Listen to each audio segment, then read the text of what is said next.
We spent much of last week trying to examine what still divides our country and the deep polarization that preceded the January 6th riots last year.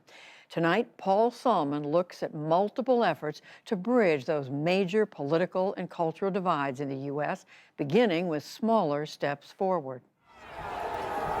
Polarization in America. The data are unreal. According to a poll just out, a projected 25 million American adults think force is at least somewhat justified to restore Donald Trump to the presidency. In a poll before the last election, 18% of Democrats approved of violence if their candidate lost. And 15% of Republicans and 20% of Democrats agreed that the country would be better off if large numbers of the opposing party just died. We are in a crisis. Psychologist Peter Coleman runs Columbia University's Center for Cooperation and Conflict Resolution. So how bad is polarization in America, Peter, compared to the past? It's bad. I mean, John Meacham, the historian, has compared today as being similar to where America was in the 1850s, right before the U.S. Civil War. Coleman's RX is detailed in a recent book, The Way Out, which begins with a fatal 1994 shooting rampage at 2 abortion clinics outside Boston. In the wake of that tragedy, activists on both sides of the issue agreed to meet. Pro-life Barbara Thorpe's image of the pro-choice activists?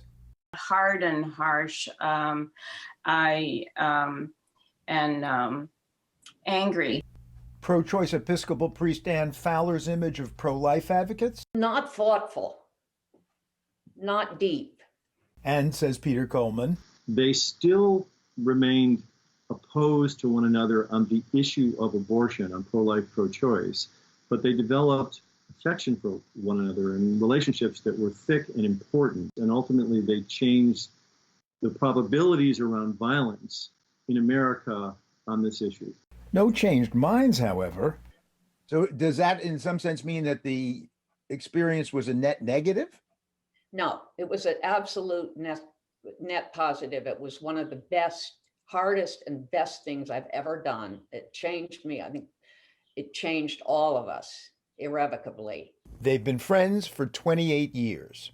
We at my center study deeply divided societies that at some point stop and pivot and choose to change course. And pivoting, many Americans now are, through a host of bridging efforts.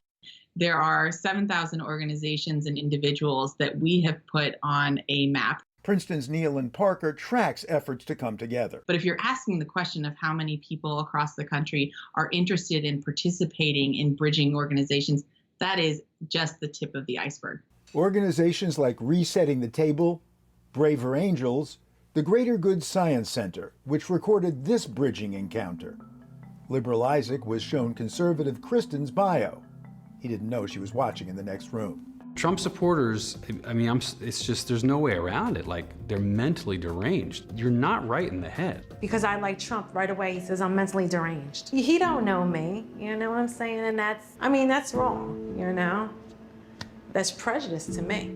But then they learned that each had experienced great loss. Kristen's sister died when she was 16. Aunt and grandparents who raised her died in quick succession. Isaac lost his mother, his grandfather, his cat. Kidders, my cat, I found her headless carcass on the road. She got run over by a car, and like, it was just too much. By the time they met in person, this is Isaac. Hi, I'm mentally deranged. Political differences were becoming a humorous footnote. You and I see certain things similar. You and I have had similar experiences with loss. Yes. This experience we're sharing is going to color my interactions going forward with other people. Because you never know what someone might be going through in their life or what's, the problems they have. So just don't be quick to get angry. And then there's one small step, an offshoot of NPR's StoryCorps. In 2016, Amina Amdeen attended an anti-Trump rally in Texas. Counter-protester Joseph Weidnecht wore a MAGA hat. They came to StoryCorps to remember the moment. And I noticed that you were surrounded by some people, and I noticed that they were being kind of threatening, and then somebody snatched your hat off your head. And that's the point where I something kind of snapped inside me because I wear a Muslim hijab, and I've been in situations where people have tried to snatch it off my head. Wow. I don't think we could be any further apart as people, and yet it was just kind of like this common, that's not okay moment. You are genuinely the only Muslim person I know. You know, it's hard to hate up close. Dave Isay created StoryCorps, and his experience there has taught him people like to get up close. Moreover, there's an organization called More in Common that talks about the exhausted majority, and that's 93% of the country. 93% of the country are exhausted by the divides and, want to find a way out. Like the name of Peter Coleman's book. And even Congress has several bridging efforts, including the devoutly bipartisan Veterans Caucus for Country. Veterans get things done, and that's what they learn in the service, and they set aside personal differences and political differences, and they dig the foxhole. Conservative Texas Republican Van Taylor, who served in Iraq, and Virginia Democrat Elaine Lurie. Commanding officer, businesswoman, mom. There's rules within the caucus that say 75% of the members of the caucus have to agree on this for the caucus to endorse it. And so that requires working together, coming to the table, making trade-offs. Finally, an effort I've worked on, the American Exchange Project, a domestic foreign exchange program for high school seniors based on the underlying principle of coming together, overcoming stereotypes. There's definitely a stereotype of, the South being poor and uneducated.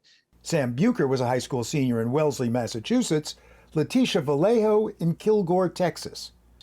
When she first met kids like Sam online, they were more privileged than us. Like, you could tell by like their education and everything, like the way they talked.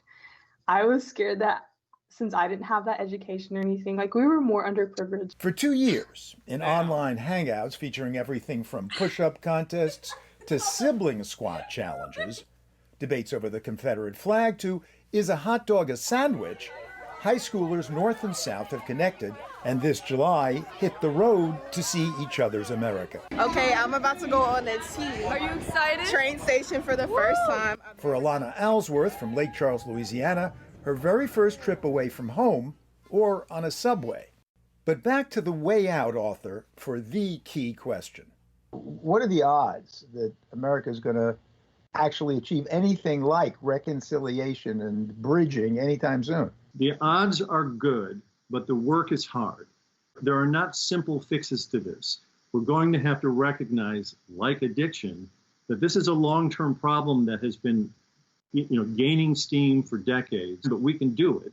And I think the urgency of certainly violence that we see on the streets is something that will motivate us. And as they said goodbye after 2 weeks, the kids in the American Exchange Project at least had taken the first small step. End of vlog. End of vlog. They'd made friends and recorded it in a blog to share back home. For the PBS NewsHour, Paul Salman.